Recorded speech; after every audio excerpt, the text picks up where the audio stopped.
few sightings of them before they disappear for good. And who knows, in many years from now, maybe 5 years from now or 6 years from now, once they've become big males and are dominant, they could well shift back into this area. So we will be able to keep a rough tab on them. And isn't it wonderful that you can keep track of such a shy and elusive animal? Whereas here in the Sabi Sands, we're very privileged and allowed insight into their lives.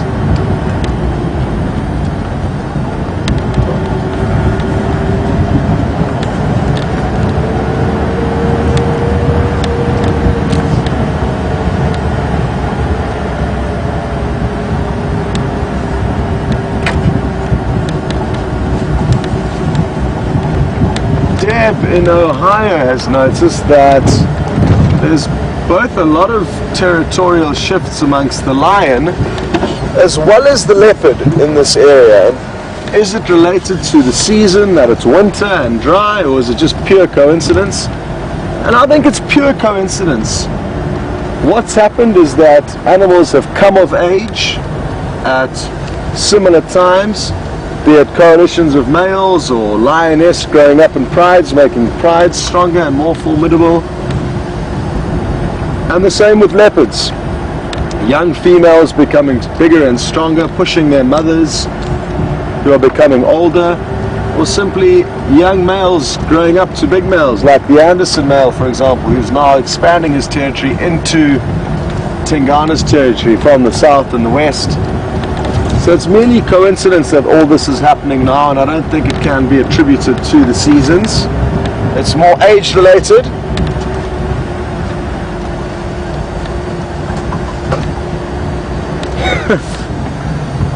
Well, I chatted briefly about release forms that the guests on all the vehicles would not have signed, and therefore we cannot film them. And Edward just made a funny remark saying that we need to get the Anderson male leopard to sign his release form so that we can start filming him more readily. Edward, I cannot agree more with you. And I think the fact that Anderson is pushing deeper into Arethusa is going to cause us to spend a lot more time across there looking for him. And don't worry, we will certainly be getting you some more visuals of him in the coming future. And again, who knows whether we'll get to see interaction between either Anderson or Tingana, which are two likely opponents, or Tingana and Mvula, who again are another two likely components. We only know the middle of the sandwich. Tingana is at the middle of the sandwich. Either side of the Anderson male and Mvula will be other males. So Mvula will also be sandwiched between another male to the west and to the north, and Anderson by another one from the south. So we sadly won't know those interactions, but we could potentially see some really interesting stuff that I've yet to see male leopards do with one another, even vocalizing side by side and scent marking, or actually getting into proper blows.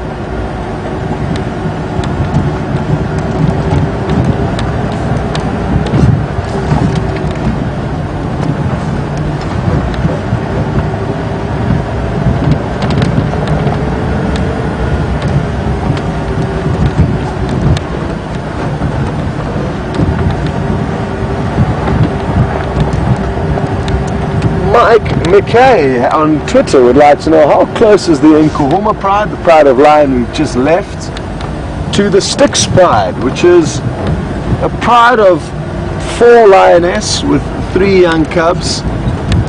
Those 4 lioness are not always together, and more typically we've actually seen 2 groups of 2. They were last seen yesterday to our east, probably about 2 miles or 3 miles as the crow flies from where we are. But let me just ask Craig if they've been located this morning. They were on a buffalo kill in that area, so I don't think they would have finished it, but the 2 big Matimba males were with them. Craig for Scott? Craig, do you have any idea where the Styx and Matimbas are?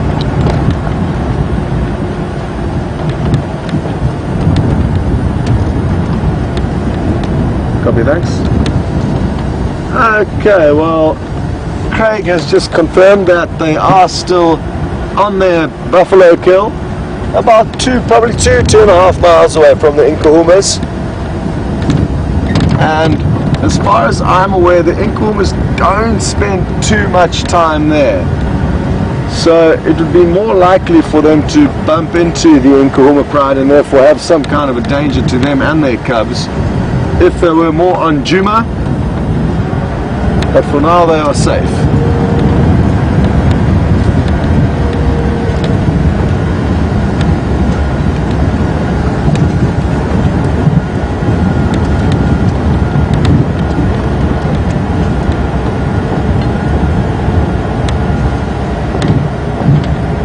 So Vim and I are going to continue heading south, kind of along our eastern boundary. We're not quite on it, we're running parallel to it. And I think somewhere in amongst all these bushes are some leopard, but certainly some other animals that we're going to try and find you. And while we do that and scratch around, we're going to send you back over to Brent's and see what Sindile is up to. Enjoy, and I hope he hunts some more little mongoose or squirrels for you and provides you with some more entertainment. See you later. Welcome back, everyone. As you can see, we're still sitting with this little guy. He hasn't moved much at all. Still sitting on top of this termite mound. Bit of yawning. Oh, there we go.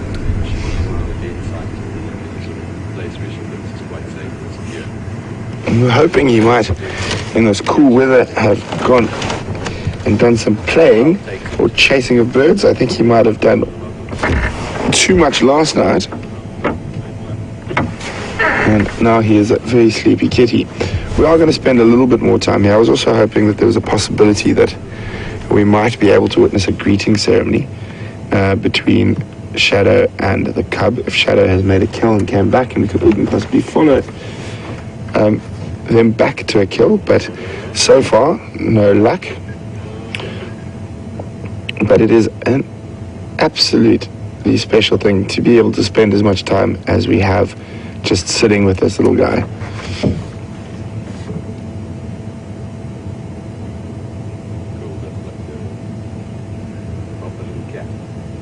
Now is a good time for him to get himself into all different types of trouble. So, you'll experience while he's spinning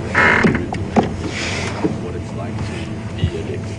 You'll realize very quickly that not everyone is his friend, his food, and trying to distinguish between his friend and then even food. Well, how do you actually get this food? What is food? So it's a good chance for them to catch up, squirrels and lizards and monkeys and other small, quite easy items. And this is all part of just honing their skills, because eventually he's going to be by himself. No one else can.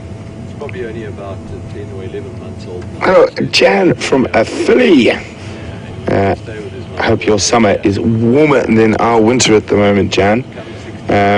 Jan would like to know, she's noticed that at the bottom of the leopard's body, the rosettes are solid, or it's more solid spots rather than rosettes.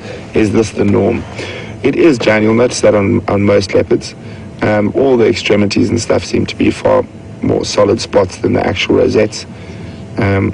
Moving through to the belly, which is obviously quite white and fluffy. But obviously when they're lying like this, as you can see, they'll try keep the sort of dark and spotted parts visible. And it works as camouflage. So even though we can see them very clearly now, if we have to zoom out,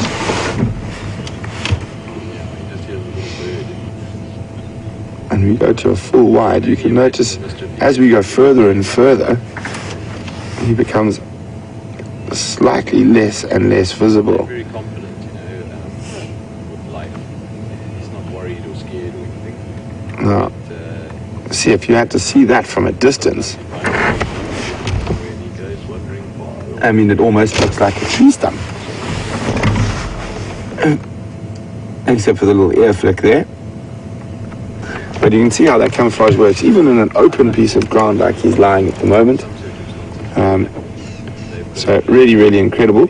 What we're going to do now is we're just going to try reposition a little bit so we can get a different angle on him, and hopefully we're still going to spend a little bit more time here. I've just got that sort of little nagging itch at the back of my head that says possibly Shadow's going to arrive. So we're just going to move so we can have a different angle on him.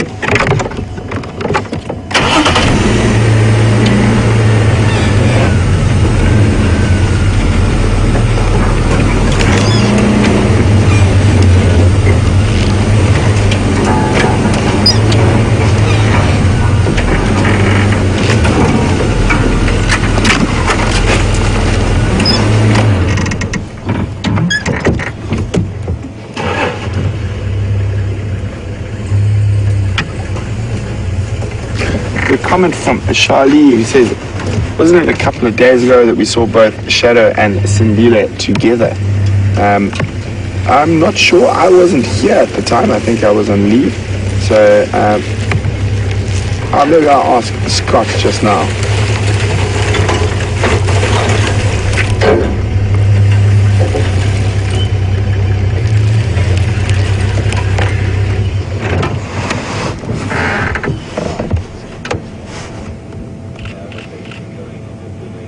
So he's moved very little since I found him this morning. So if we come out a little bit, Chandra, and down to the left, you'll see a little hollow on the side of the termite mound. There we go. So that little sort of, where that little tuft of grass is there, that's where I spotted him while I was walking. And he was flat into that hole. He sort of almost melted into the termite mound. And since we've been here, he's moved all of a meter to the top of the termite mound. Oh, it's cold.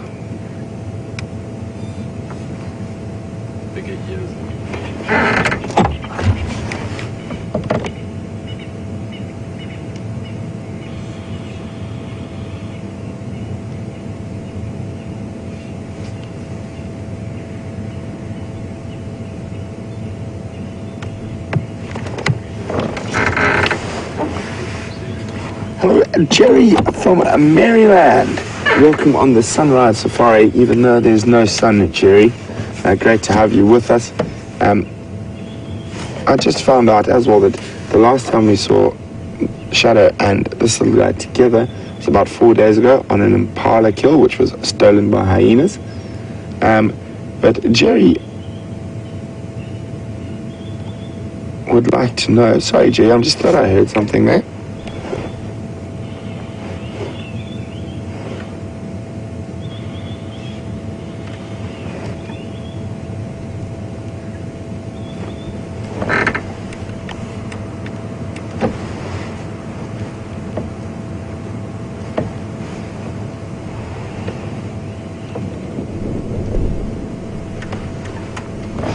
Sorry, Jerry, I was just listening there.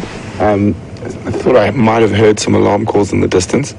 Well, back, Jerry, I would like to know, do I know where Shadow is?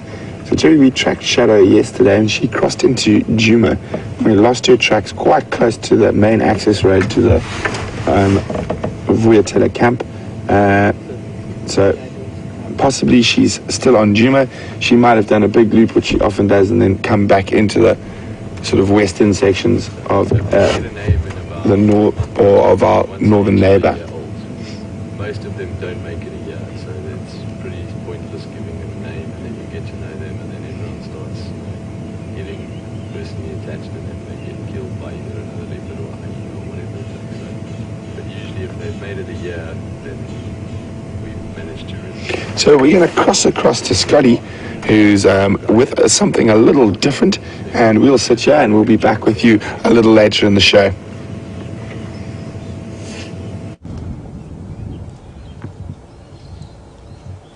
Welcome back, everyone. And you can tell how close we are to this buffalo. This is awesome. And look at the oxpecker, busy doing a great job and looking for any parasites to feed on, and that we're also help rid this big old Cape buffalo of these blood-sucking parasites. What an awesome view this is. It's a young red-billed oxpecker, and that's why it is yet to get the red bill and bright yellow ring around the eye. It would have been born in the summer months, probably 6 months ago. And by born I mean hatched. As you can see, the buffalo is enjoying this downtime, and he's been chewing the cud. There he goes again. And we're going to send you back to Brent. We just thought we'd show you that quick close-up of the oxpecker, and now that it's moved off, back to Sindile.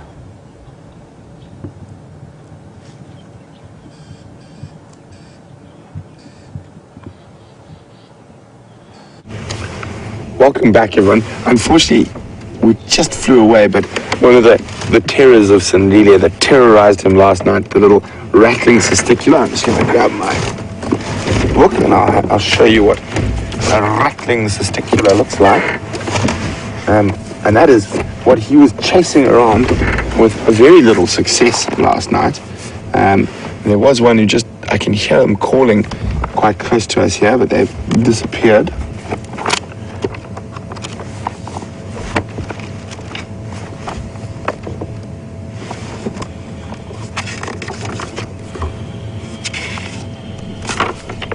There are many testiculars, and birders often refer to them as LBJs, which means little brown job.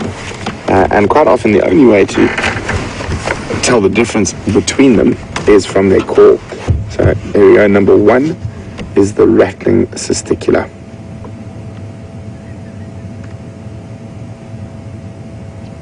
He's got a very distinct rufous camp, nice little sort of pinkish legs, but they are quite difficult to tell apart, testiculars.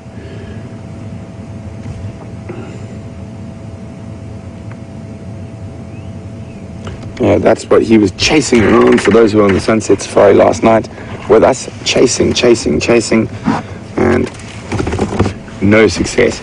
We're going to sit here for a little bit longer and see if he actually does anything. Otherwise, we're also going to move along and see what else we can find out here. Maybe head down towards the Arathusa waterhole. Not sure yet.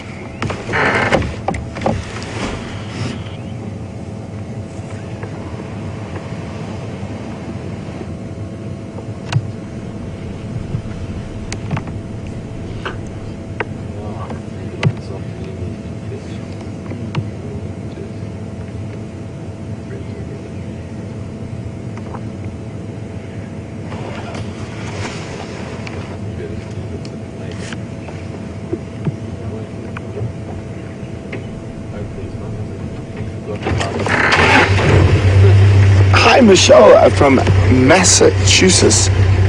Not from Boston, but still a Bruins fan. So nice to hear that. My mom actually lived in Massachusetts for a while, so I know a little bit about the sporting teams in that area. Michelle's asking about that white and dark tip on the back of the leopard's ears there. It seems more pronounced in this young male than other leopards, and that is probably because he is young. As they get older and the flies start biting and tattering their ears and they get torn, that will not be as pronounced. So it is probably just because he's young and he hasn't had too much of the sort of hardness of life out in the bush yet. So there we can see it quite nicely, what Michelle was talking about, how the top half of the ears is lighter and the bottom half got that dark patch. And that is a following mechanism. So if you follow a leopard from behind it, that dark patches, that dark and white is quite easily discernible. So it'll be more for leopard females with cubs who are looking to, and the cubs will be looking for that to follow. And of course that wonderful white tip to the tail. So I'm just going to move again a little bit. See if we can get a little bit closer to it. And get a nice close-up on the schnoz.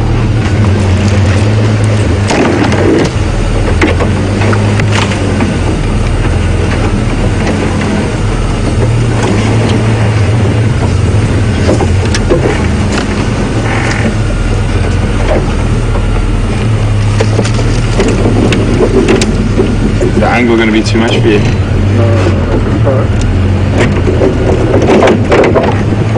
How's that?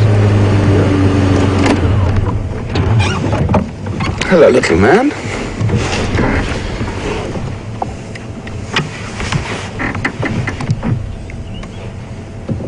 So we are now eye level with the little guy.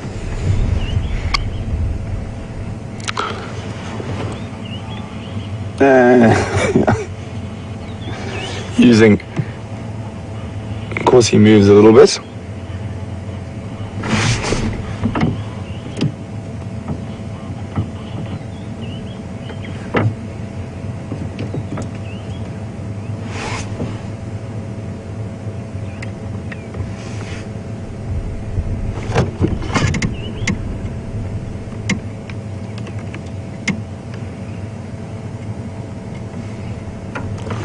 Very, very still morning. We can hear a few birds, but this wind makes it very difficult to hear a lot of other things. And you'll notice his ears are constantly moving, just checking for all the surrounding noises to make sure there isn't any danger possibly approaching him.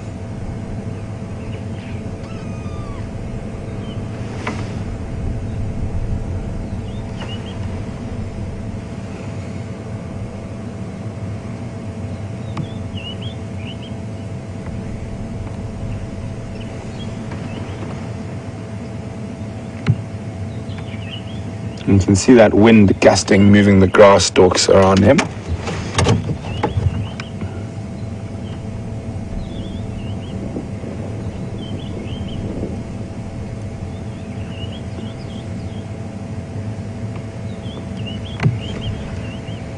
Oh, poor over eyes. It's so cold. Where's my mom with my dinner?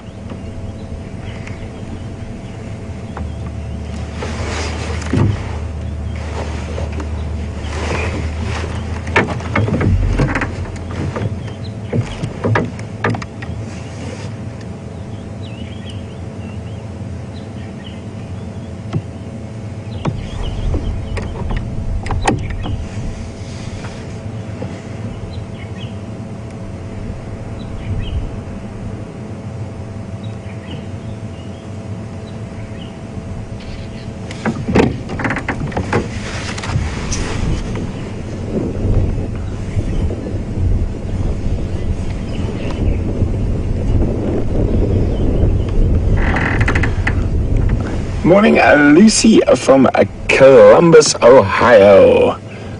Welcome on the Sunrise Safari, Lucy.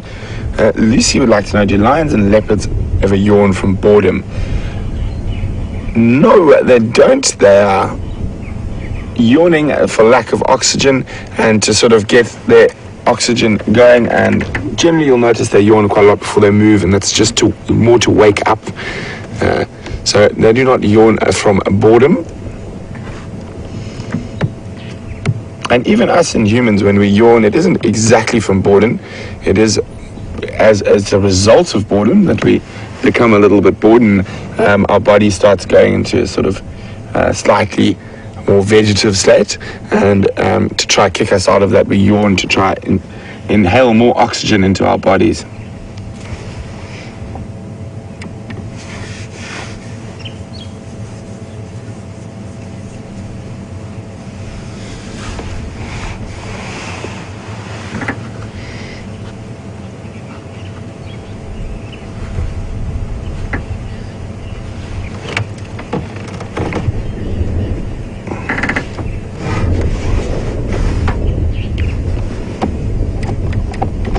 So guys, I don't think much is going to be happening here. Shadow's obviously off hunting, and she's left Sindile in this area. Oh, there's a bit of movement. She's left Sindile in this area to wait for her to return. and looks like he had a night full of adventure. So this morning he is quite stationary, but hopefully when we try find him again on the sunset safari, he will be a little bit more active. But it has been so great to spend so much time with this little guy, even though he has been sleeping most of the time. So I think we're going to meander on, see what else we can find, and we definitely come back to check on him on the sunset safari.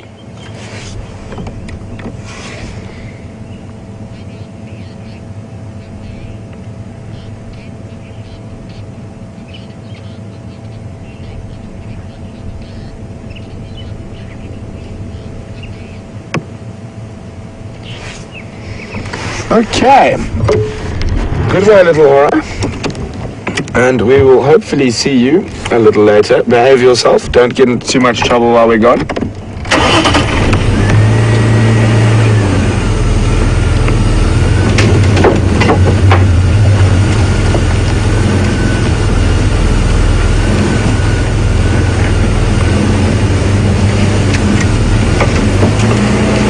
So we are just inside Arethusa, and I think I might take a meander towards the Knobthorne open area, see if we can find anything there, and then I think I'm going to cross back towards Djuma and check around Impala Plains for Shadow. So we'll see if we can possibly find his mom. The last place I had tracks for her was in that area, so we're going to check along here and then through back to Djuma to the last area we had tracks. Hopefully we have some luck with mum and son.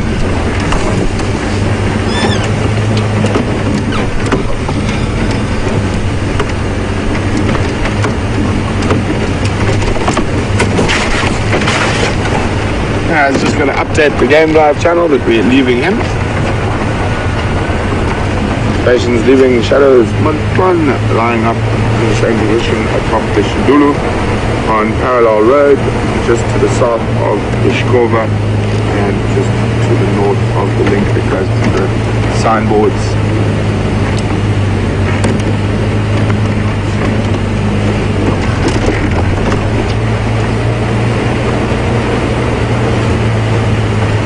So while we make our way towards Knobthorne open area, we're going to cross across to Scotty and see what he's been up to for the last while, and we'll be back a little later.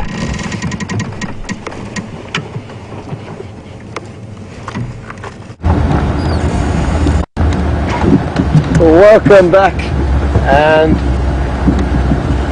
it's been a tough morning, I guess, other than obviously finding Sindile and the Nkuhuma pride.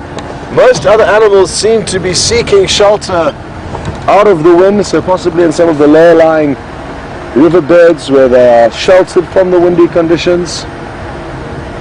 But having said that, we have just seen a large herd of impala up ahead, so that's a pleasant surprise, and we'll go and spend some time with them. There's been no sign of any male leopard tracks in the area that we were hoping to find some. That simply means we haven't seen anything. But we will continue to fine comb this area. There has to be some forms of life out there, and we certainly know that there's a lot of impala up ahead, and it's going to make for a great sighting, I'm sure.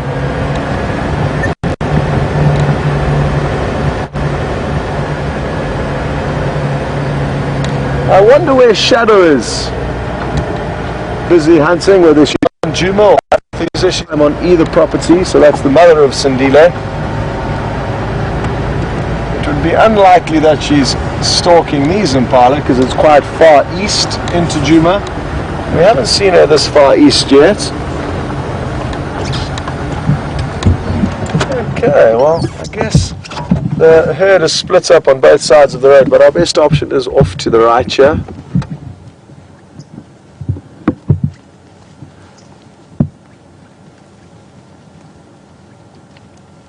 You may have noticed the black bird fly and land on the branch on the top right of your screen.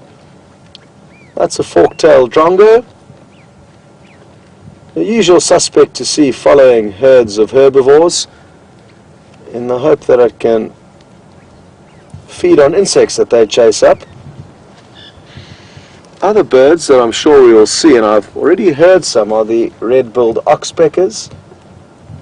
The same bird we saw up close and personal just a few moments ago, feeding on the buffalo.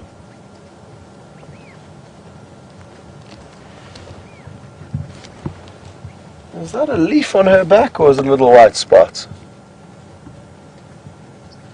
Interesting. Looks like a little tuft of fur on her bottom. And it's not just white, but it's also protruding. Possibly an old injury, or possibly just a birth defect, hard to say. But an interesting diagnostic feature. We have seen another female impala who's got a white spot between her shoulder blades.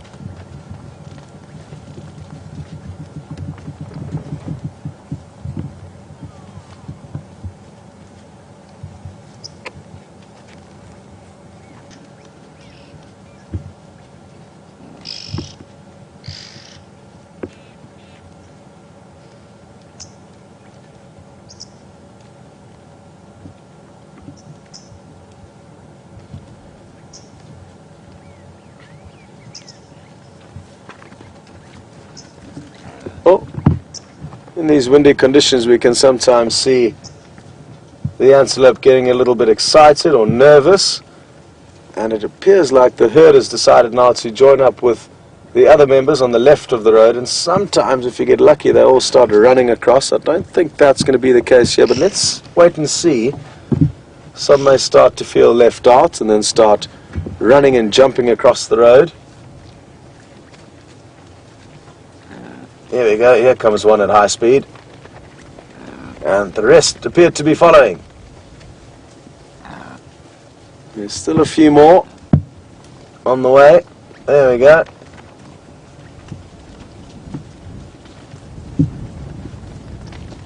Wonderful.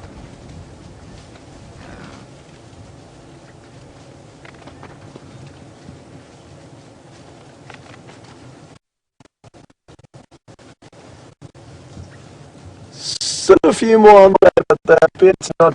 Yeah, I lie. They are also getting excited and doing a little trot across the road.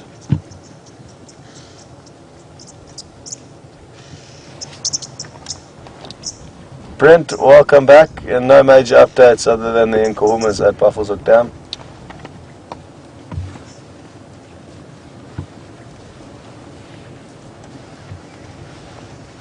Okay, well, that looks like most of the herd is now crossed, and they are such wonderful animals. Sometimes we do neglect them a little bit because they are numerous, but there are so many beautiful animals out here that we can show you, and this is certainly one of them. Well, as we drive along, some of you may have just joined the safari. We got off to a great start. Brent found the young male leopard Sindile. We managed to find the Nkuhuma pride of line, both of whom were fast asleep.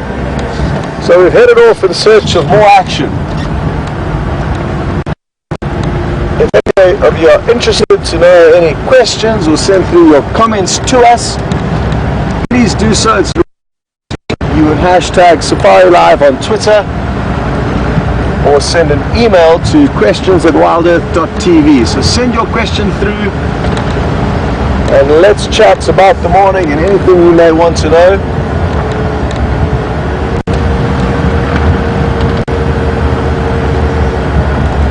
Brent has come back onto Djuma, so he switched onto the Djuma radio frequency. So I just gave him a quick update that you may have heard.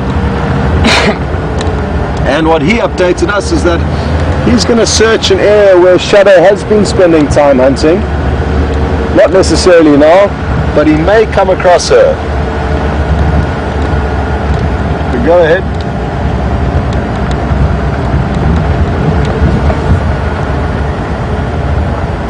Drakensberg, Leadwood onto Gari Main.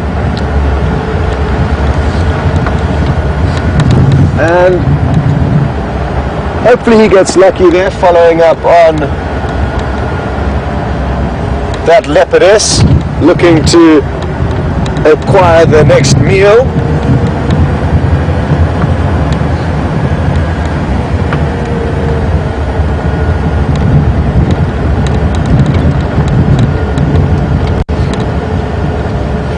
Donna from Canada would like to know if either lions or leopards will feed on fish.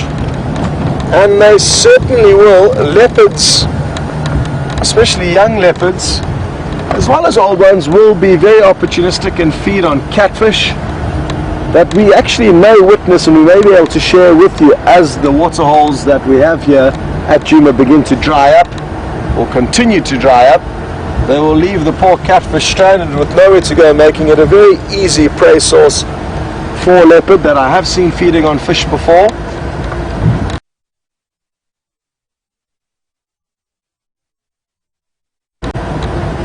It really is interesting to see how diverse their diets can be and how opportunistic they can be when it comes to feeding. Wouldn't it be wonderful seeing young Sindile fishing out some catfish from a drying wallow? Or any leopard for that matter. But like I say, I'm getting a little bit of a sweet spot for Sindile, I guess because we've spent a lot of time with them recently. And I think we are going to continue to spend a lot more time with them going forward over the next few months. And it's going to be great to watch them grow and develop. Because he certainly still does have a lot more growing to do. He's probably going to double in size in the next few years, but in the next few months we could expect to see some fairly rapid changes.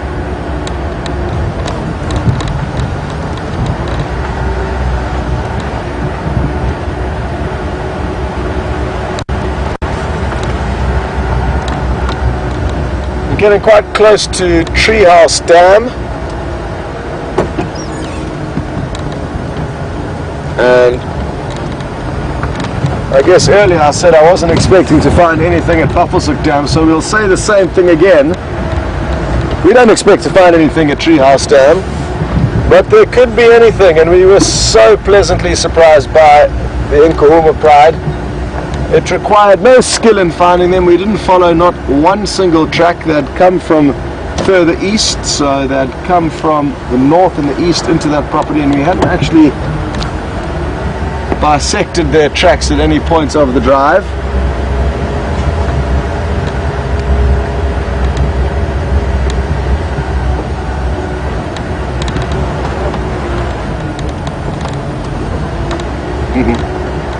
Well, earlier on I mentioned we were discussing animals yawning and how predators will often, especially the cats, often yawn before they get up and move. But I did also mention that I have seen warthog yawning.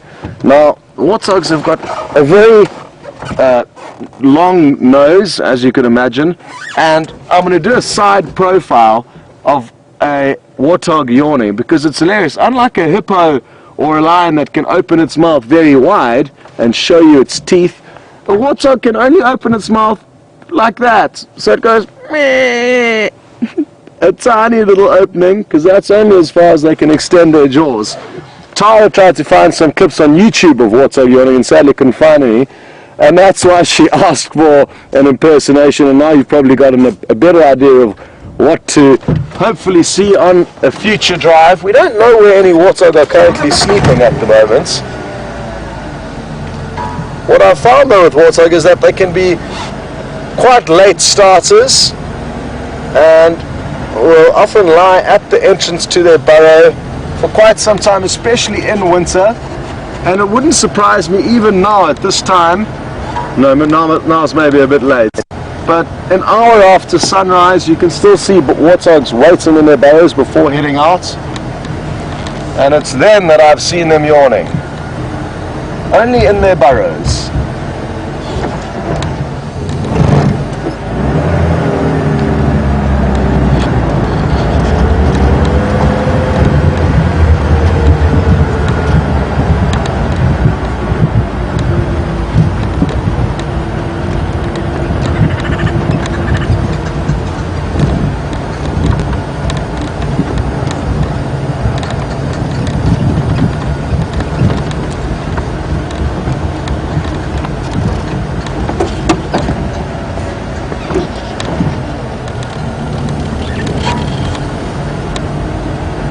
speaking of predators and yawning, Georgianne, hello, and good to have you with us again.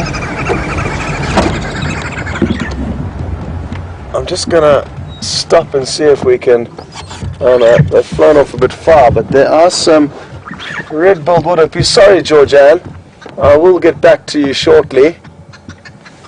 There are some birds that I'd like to show you. The ones that I was hoping to show you have moved a bit far away. They are the Hlegabafazi in Zulu, the cackling sister. But the Birchill starling's in the foreground, a very pretty bird. The Hlegabafazi you can hear calling quip, quip, quip in the background, but it's out of view sadly. So while we enjoy the view of this pretty Birchill starling, Georgianne is wondering if we know any intelligence on the wild dog that we occasionally see passing through Djuma and Arathusa.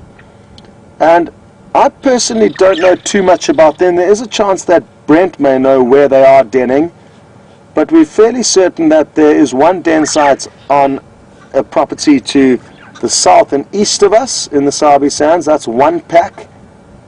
And there's another pack to the north of us, in all likelihood in the Manuletti, who were denning. We did see two alpha females who were heavily pregnant. Interestingly, both quite late. They usually give birth in May, but these were both heavily pregnant still in the end of May, and they hadn't even found a den at that stage. There were some wild dog tracks just south of us, so there is a chance that they could come hunting on our property.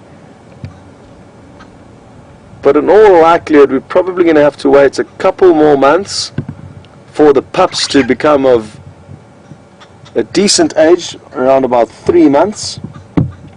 And from 3 months of age, young wild dog will run with the pack. So they're quite small and vulnerable at this stage, and that's why wild dog are so vulnerable, especially in an area like this where the predator density is very high. So while the wild dog are on the run, and they do move at high speeds almost always from A to B and when chasing down prey, but they could stumble across lion, leopard and hyena that may all try and kill those pups. But from 3 months of age, so in the next month or so, I'm guessing those pups will start running with the pack, and therefore we would be more likely to see them moving through our property again.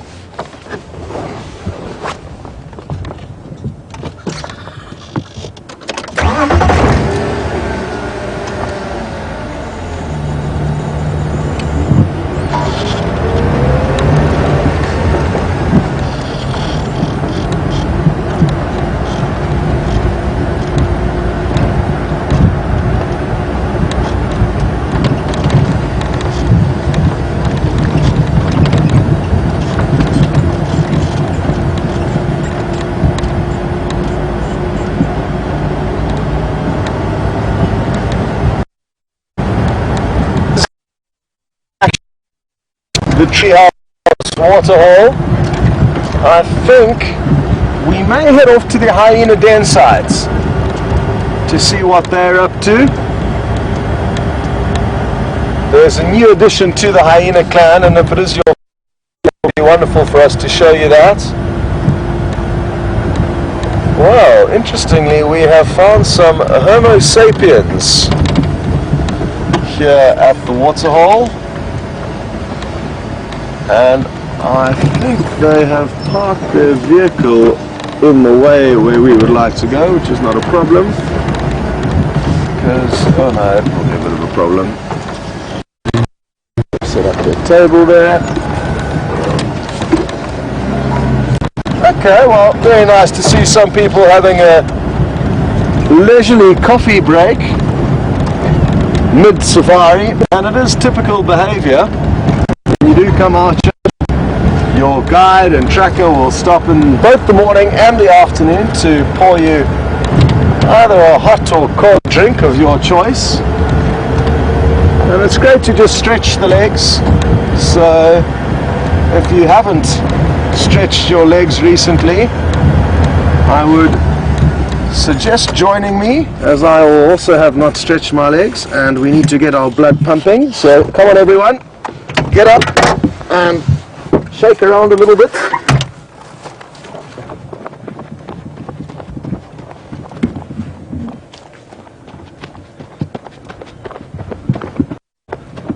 Okay, just a little one.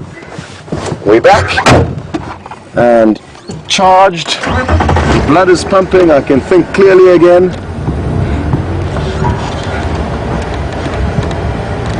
But sadly no coffee on that little break.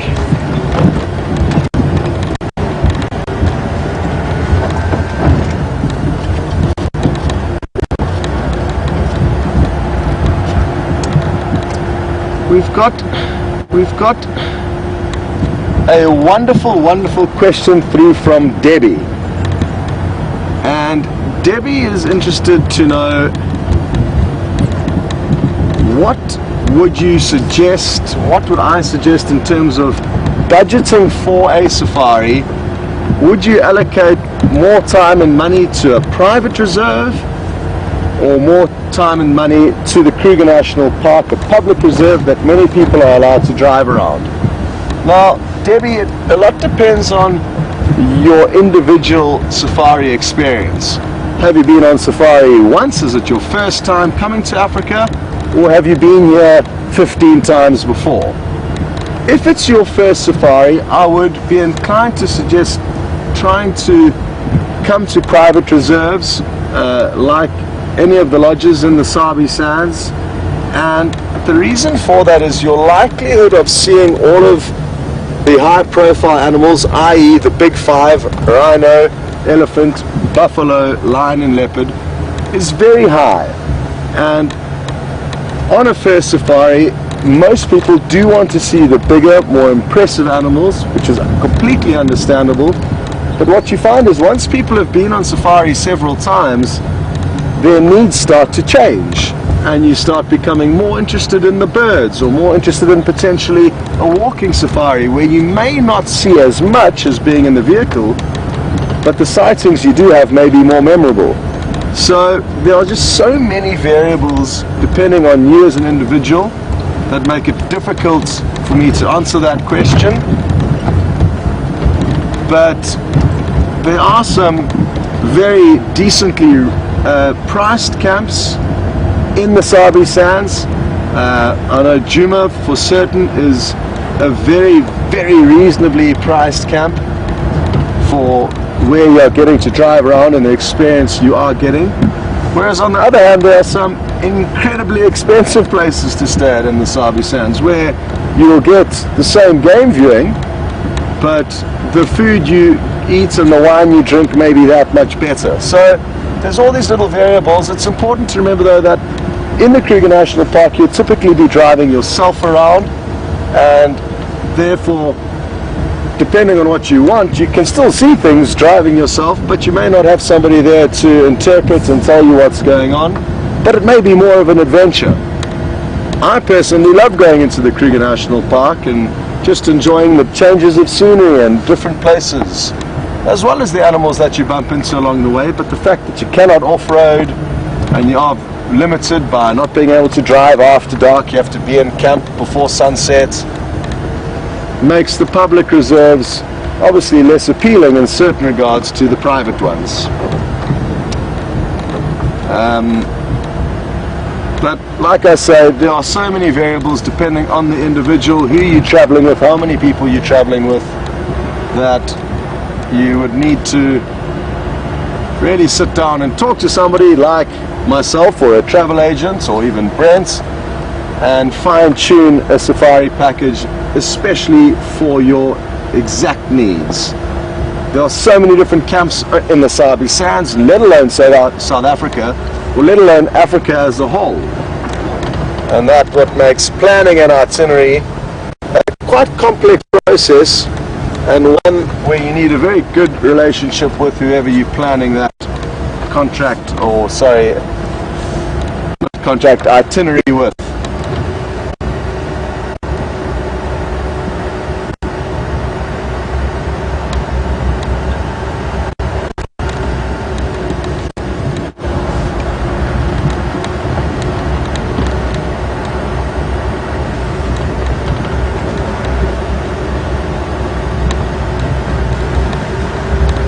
Okay, well, I'm happy to hear that Rena enjoyed the little leg stretch. I'm also feeling rejuvenated, and good to hear that you are too.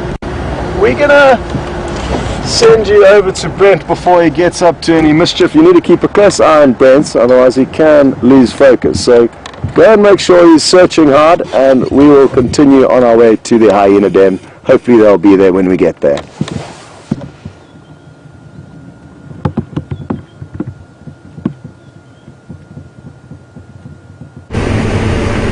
Welcome back, everyone.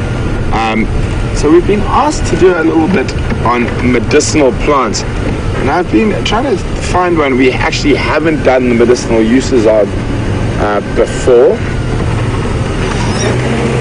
And here we go. Right in front of us is a tree we haven't done before, and it does have medicinal uses, and it's a tree we see quite often and we talk about quite often.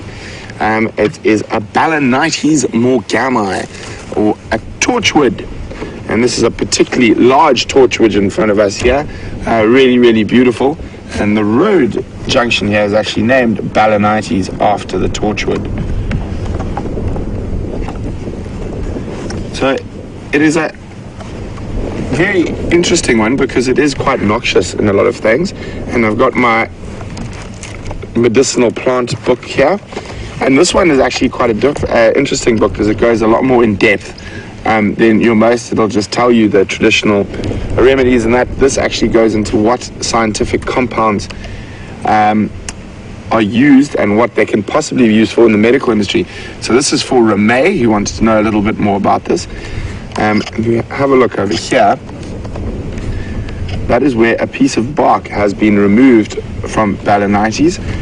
For traditional uses, it is used in a ritual emetic, so to purge the body, get rid of a lot of the sort of bad toxins or bad spirits that can become in the body. I mean, as we know, the fruits are quite lethal. There's a fruit here, and they are used to poison freshwater snails, and actually been recommended as a natural controlling agent for bilharzia. And the chemical structures in the Balanites have been said it is actually could be used as a starting material for steroids. So, and the actual chemical compounds that are in there are steroidal glycosides, and as well, or especially one called cryptogenin, and it also has vanillic and syringic acids. So quite a lot of bad stuff, but it can be used quite effectively for good. The fruits as well, which are quite noxious, but not the inside, the oil of the fruit, which is the real poisonous part, is sometimes used to treat coughs.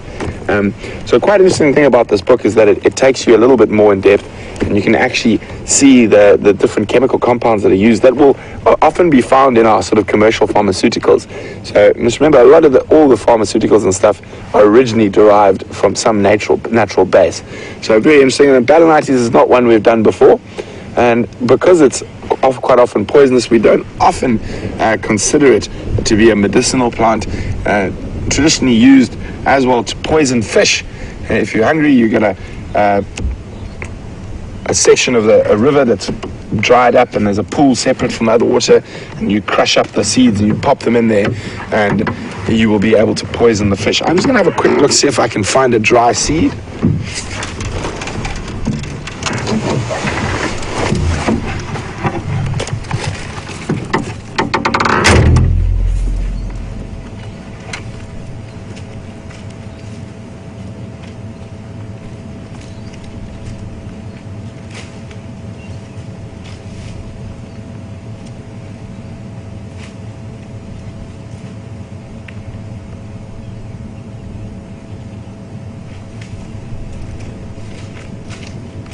Go.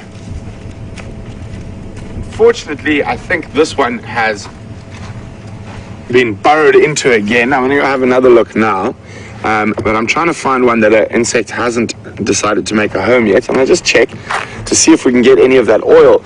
And the reason it's often called a torchwood is because that oil in the seeds is very, very flammable. So I'm going to try. It's very hard. I'm just going to do this over here. Take it a bit wider. I think I need a nutcracker. Okay, that's not going to work. Let's try figure another plan. Maybe if I get into that hole that's been made by the insects. And actually looks like the oil's actually leaked out. So I'm going to put it there where it's easier to see.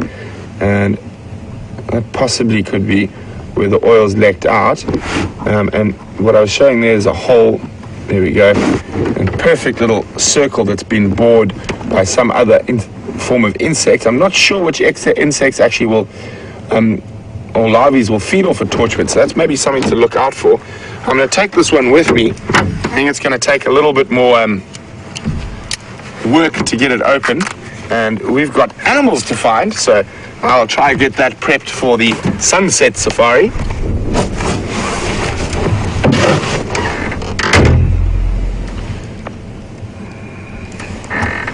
Put it in my box, not like the last Terminator thing that I lost. This one is now in my box, I cannot lose it.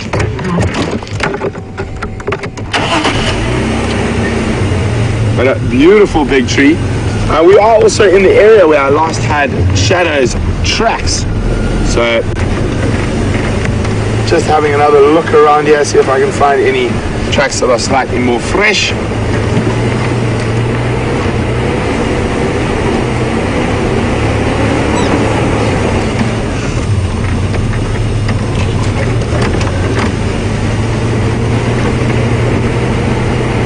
So for those of you who might have tuned in a little late today, welcome on this very cold, cloudy and windy sunrise safari with not much sun to be seen at the moment. And we've had a really great start to the morning. Found the Nkuhuma Pride at Doppelzoek Waterhole, and we went off and tracked Sindile, who is a young male leopard, and we're now on the hunt for his mom, whose tracks I saw in this area, and I'm hoping to find some fresh tracks of her.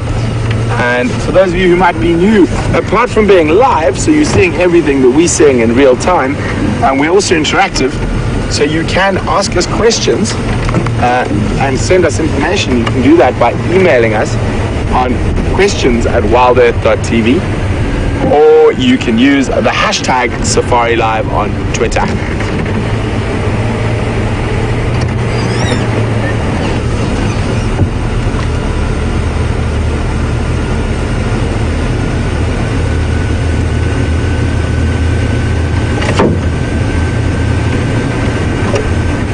So even though it's been quite a miserable day in terms of weather, it's been a fantastic day in terms of cats. And I'm quite sure, well, we left that young male leopard, Sindile, fast asleep atop a termitaria, and I'm hoping he wouldn't have moved too far, and I'm hoping he'll be a little bit more active on the sunset safari. We will definitely be following up in that area, as I'm sure Scott will be following up on the lions later as well. It's about time we do a bit of a swap. For the last few weeks, I've been spending all my time with lions, and Scott's been spending all his time with leopard. So now my turn for some leopards, and Scott's turn for some lions.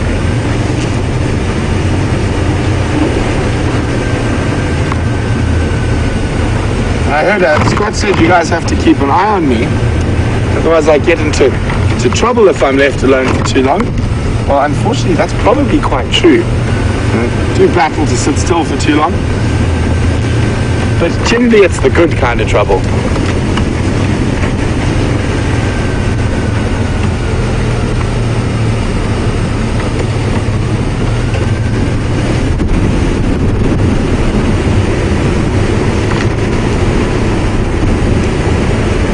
Speaking of making sure people aren't getting into trouble, let's see what Scott's been up to. Scott. Scott.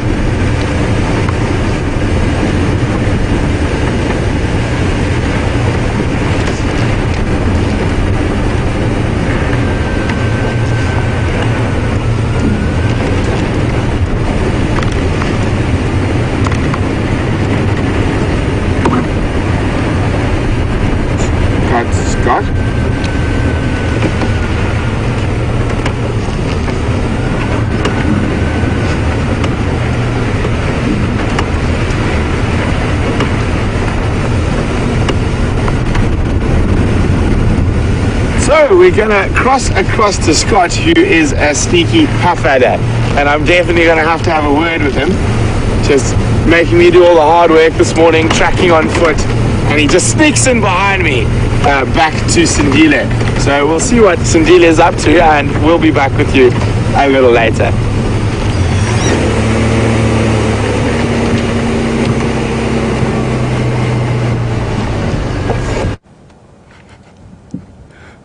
Well, again, big thanks to Brent for staying with Sindile while he's asleep, and we've come back at the right time because it looks like he's on the move. We're not sure what he is hunting, but there is something that's got his attention in this fallen down log, and aren't we lucky that we did come back at the right time? So thank you to Brent.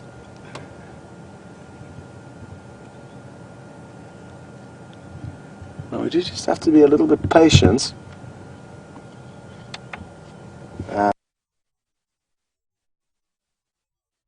As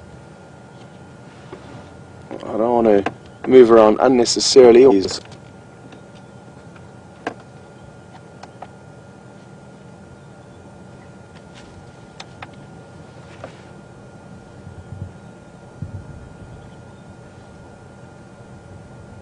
I'm told yesterday evening he was chasing down just about anything that moved. All very useful practice for him. Stalking is an art that can be practiced on even insects. And it looks like at the moment he's seriously investigating something in that area, possibly some dwarf mongooses that may seek shelter in this fallen down log.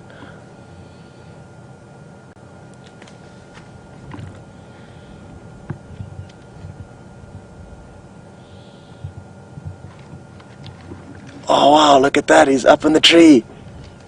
He's just being playful, and isn't that awesome?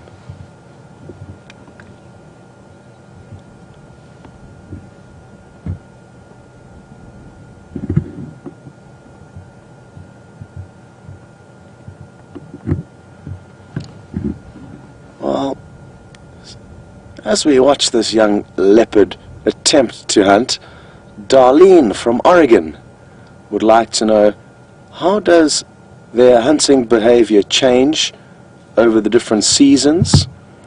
And now that it's very dry in the winter, it means that leopards will have less cover. There's a lot less vegetation around in the winter months, and the vegetation is also very dry and crackly, so their approach will need to be very delicate and precise to not give away their position. And you'll see now as he walks forward, he tries to put each back footprint in exactly where the front footprint stepped, and that way you'll make less noise. Their prey will become weaker in the winter months as there's less food around, so there's easier opportunities to a degree. And apologies, my monitor isn't working, so I'm not sure exactly what VM is filming. And if my head gets in the way, apologies for that. He is also creeping right up to the front of our vehicle. So yes, Darlene, less cover in the winter months, more cover in the summer, but their prey will weaken. Look at this.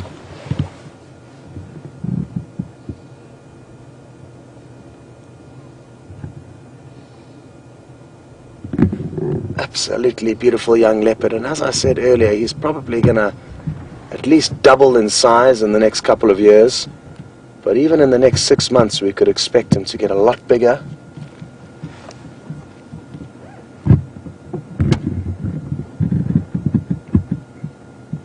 I love it when they hold their tails up high. And watch closely again as he walks now, how he registers each back pad in the place where his front paws have already stepped.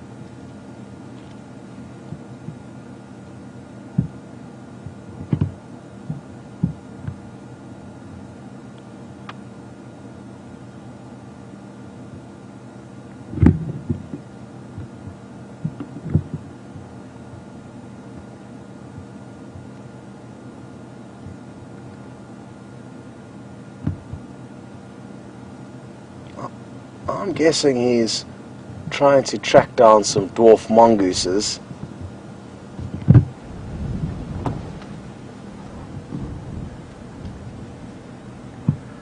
Look at him crouching down to the ground. He could surge forward at any moment. It's difficult to see what prey he's hunting in this vegetation, as the prey is often very small. But he's onto something here. Look at this.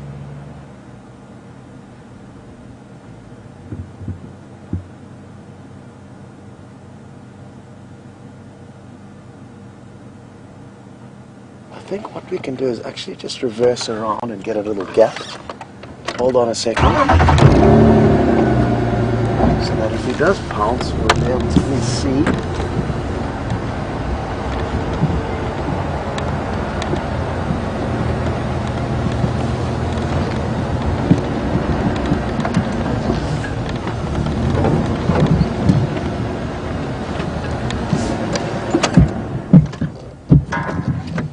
This is going to be a great angle. I wonder what's up in this vegetation ahead of him.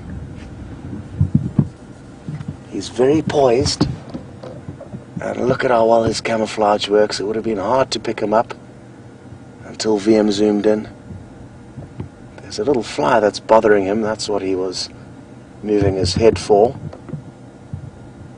and he may snap out at it.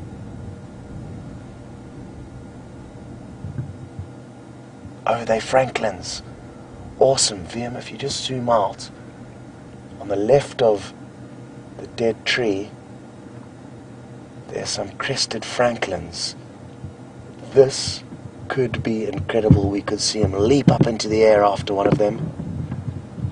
And he was hunting francolins last night. There they are. Now, the best possible scenario for him will be for him to keep still and wait for these francolin to feed towards him. There's no guarantee that they will, but if they do, we could see some incredible action here.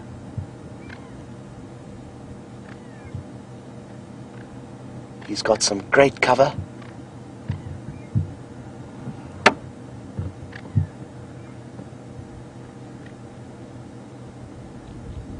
And now he is flattening himself lower down into the grass, getting ready for them. Predators will very often get into an area where they could get lucky and then wait and hope that their prey will stumble onto them.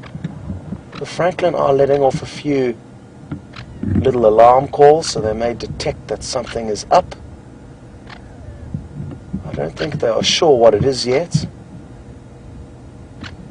but you can see their body language increasing in intensity. Oh, they've smelt a rat, or a cat rather in this case.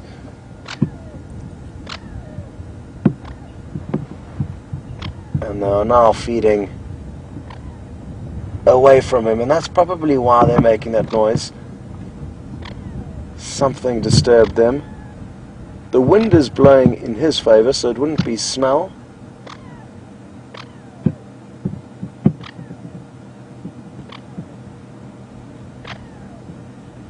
And will he continue to pursue them and try and get into another position that may be favorable for him? Such pretty birds, the francolin. And these are characteristic of their very white stripe through their eye, hence their name, the crested francolin.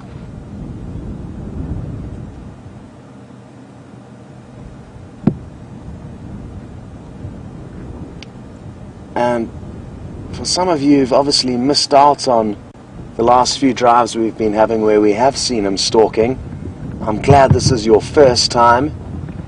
And sadly, because this is a live safari, we cannot stop the show for anyone. You've either got to tune in or miss out. But if this is your first time, isn't it wonderful to see this animal stalking? Although now which is no surprise. He seems to have lost complete focus on the task at hand and has fallen asleep.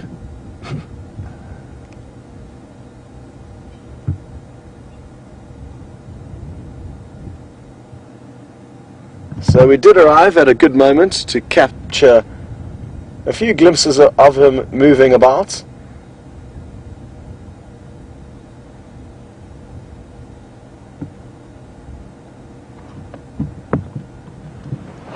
Wonderful. Well, now that the Franklin have moved off, we can position ourselves a little bit closer, as we will not be interfering on his hunt, but will simply be allowing you to get some closer, better views of him.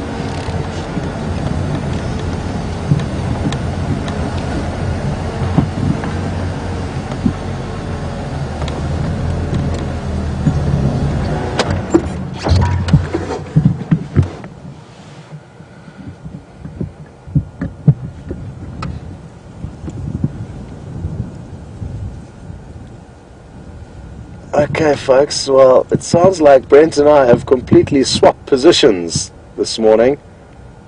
So over to Brent, where I started off my morning.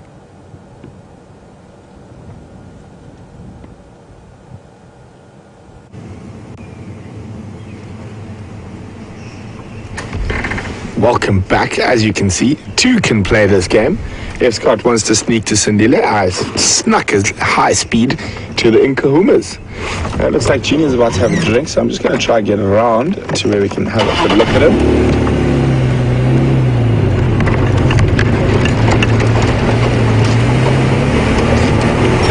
So it's been a feline filled, even with presenters swapping.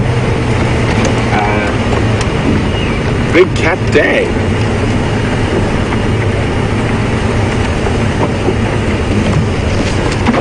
So, the slightly uncomfortable weather has brought out the kitty cats, so I'm happy to deal with a bit of cold and whatnot if it produces cats like we've had this morning.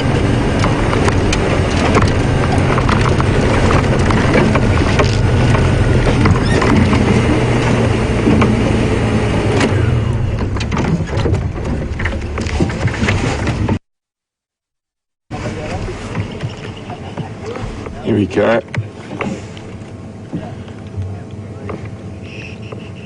I can hear a squirrel alarm calling at behind them. It's like, lions, lions, lions.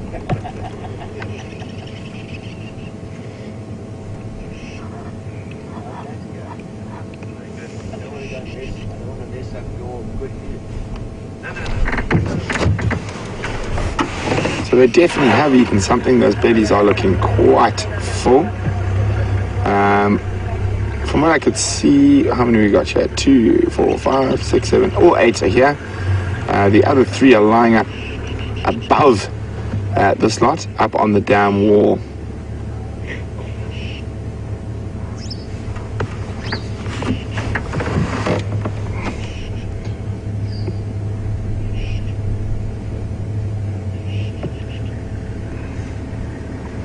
There we go, there's another one.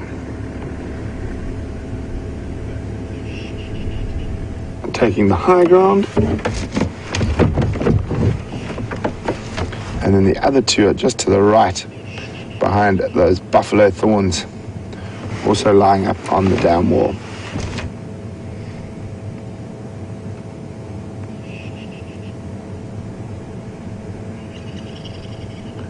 And we can hear how upset the squirrel is that the lions are around.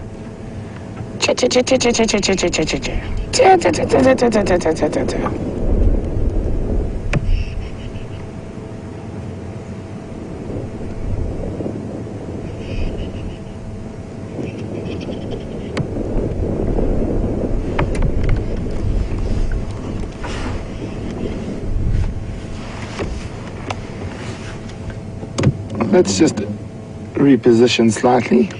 I'm trying to try to figure out where we can get a really nice view of the Nkuhumas. Just wanted to get to this spot while they were drinking, so we could be directly opposite them while they were drinking.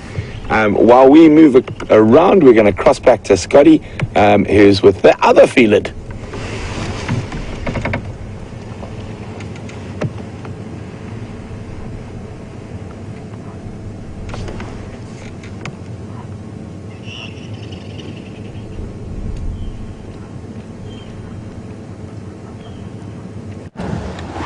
Welcome back everyone, and he just got up again, but as he got back to us he's laid down, but he's in a beautiful open spot. So take a closer look. And happy to hear that Brent made the most of the opportunity to rush off to the Nkuhuma Pride. The thing is, when you do leave predators, you always run the risk of missing out on action.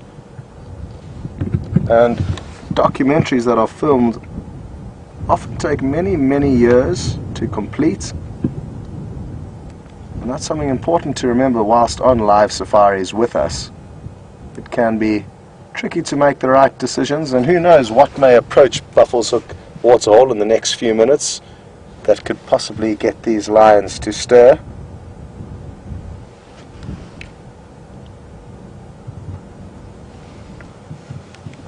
Thankfully, this youngster is stirring for us for the time being. What will be his next move?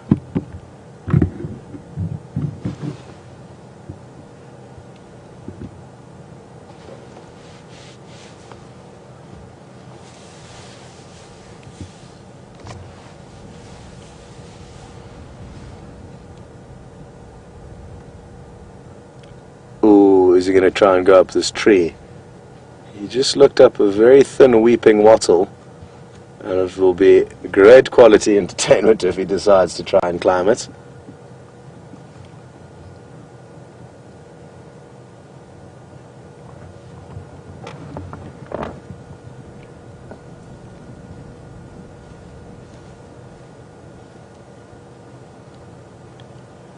I wonder when he had his last meal. The last time we know for certain that they had a kill was probably 4 days ago, and possibly just chased after an insect there. I couldn't see. Oh, yeah, maybe an insect. I don't know, something small, a grasshopper, perhaps. And it looks like he ate something there. I'm not sure if any of you managed to see what it was, but he could have caught a grasshopper,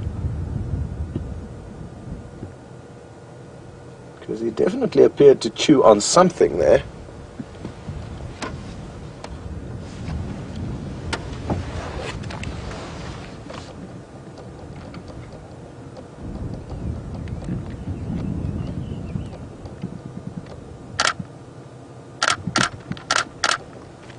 Awesome, he's attacking a tree. Look at this. Take that. This is so awesome. Wow, look at him go.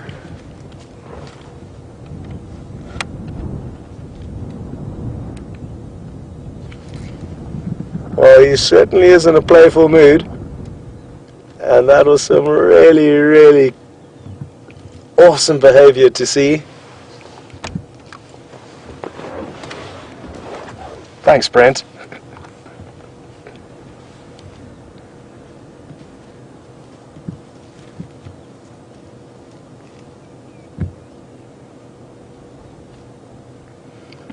Angie in Ohio has noticed his massive paws, and you would have had some great shots of them as he attacked that tree. And Angie would like to know if we think he's going to be a very big male leopard, or is he going to go for it, or is he just going to scratch his claws and attempt to sharpen them. And that's exactly what he's doing for now. Yes, Angie, I mean, he does have big paws, and he in all likelihood will become a big male leopard. His father is in all likelihood Tingana, who we saw yesterday, a beautiful big male. And I guess often with puppies and even small kittens, they can have big paws that they grow into. Look at how quick he is. I'm just going to try and get a little bit closer because he has moved off a bit of a distance. And we want to get a bit closer to show you any action that may further unfold here.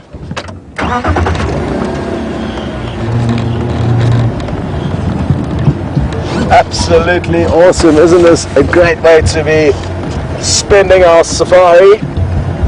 And you may have noticed me thanking Brent earlier. He did find this leopard earlier and we snuck in to enjoy a view. In all fairness, Brent wasn't here and didn't plan to come back.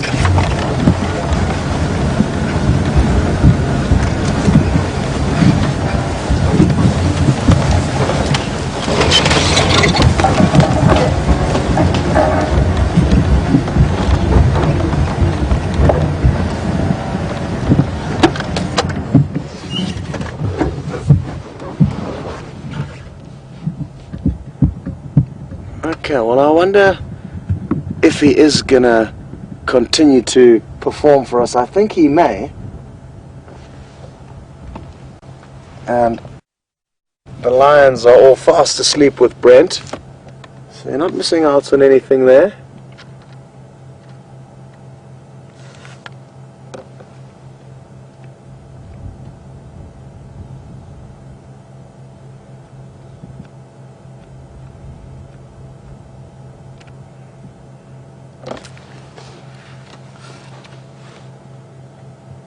Well, we just got a remark through from Donna saying that she thinks he's showing off for us, and I think he's doing a great job of that indeed, Donna.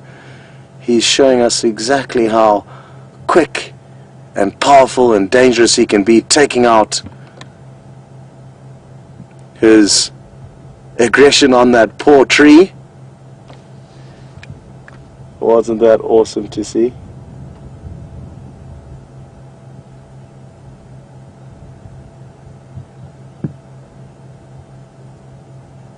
Well, as he gets comfortable there, it'll give us a good opportunity to recap on this morning's action.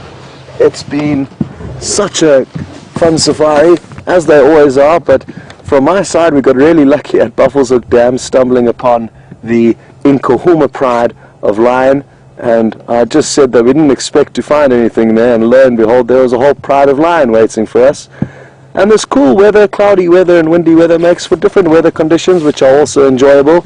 The fact that Brent managed to track down this young male leopard was a great bonus, and I thank him for that, because we've just had an incredible sighting. That was really awesome to see him playing about there and also stalking the Franklin before.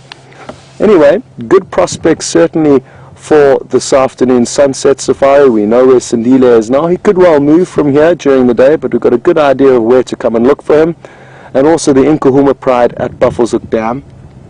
Anyway, a big thanks from myself, Scott, for following, and also to VM on camera, and to Nikki, who was directing the show, and Tara lending her a hand.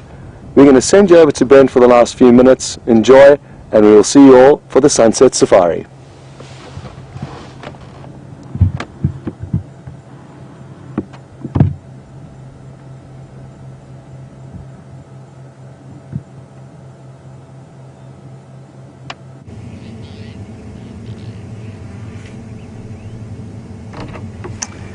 So, welcome back, everyone.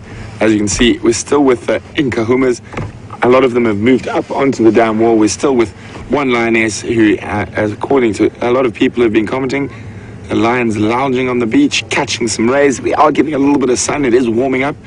It's been quite pleasant for Jeandre and myself to sit here with the lions, also catching a bit of sun. It has been quite a chilly morning. But what a fantastic morning it's been. We've been inundated with kitty cats. So almost simultaneously as we found Sindile, Scott found the Nkuhumas. So what a great way to start the sunrise safari, and it's going to be awesome that we both have cats to follow up on for the sunset safari. And as you can see, she's just enjoying a bit of the sun. We are going to do the same while we're here. But thanks again for all your questions. Thanks for tuning in. If there are any new viewers, very welcome. And to all our regulars, always wonderful to have you here. And it's been a spectacular morning, and always a privilege and a pleasure to be able to share our passion for the African bush with you. And thank you to everyone in Final Control, and to Jeandre on the back of the vehicle with me. It's been a spectacular... Oh, and look at that. Perfect timing. We're going to go to the lion for the last little bit as she basks in the sun, or she might go for a little drink.